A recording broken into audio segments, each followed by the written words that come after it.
Hi రా చింటూ. ఈ రెండింటికైతే మనమే మా లోన్ చేసేది. ఈ రోజుకి మోటివేషన్ చాలు కానీ మనం ఏదో సైంటిస్ట్ లాగా అదో ఇదోటి చూసాం కానీ.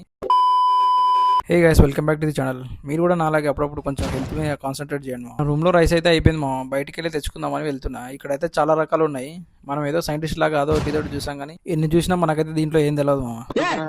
నీకు తెలియదురా ఏలుమో ఎందుకు చదువుకున్నా మీ బాబు అంత ఎట్టు సంపాదించి చదివితే నువ్వు నేర్చుకో. ఇవన్నీ మన వల్ల ఏ పనులు కాదు కాబట్టి షాపర్ అని ఒక మంచి రైస్ బ్యాగ్ ఇవ్వన్నా అంటే అతనే ఒకటి ఇచ్చాడు మామ. ఇది వచ్చేసి 1100 పడ్డది నాకు. ఈ రైస్ బ్యాగ్ ప్రొఫెషనల్ గా ఓపెన్ చేయాలని చెప్పి గూగుల్లో కొన్ని వీడియోస్ అయితే చెక్ చేశాను. అలా కొద్దిసేపు అయిన తర్వాత ప్రొఫెషనల్ గా ఓపెన్ చేయడం అయితే జరిగింది.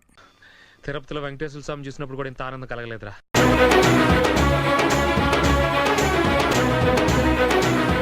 ఈ రోజు కస్టమర్ లోన్ కావాలంటే ప్రాపర్టీ విజిటింగ్ అయితే వెళ్ళాము. గ్యాప్ లో ఒకటి అయితే వేసుకున్నా.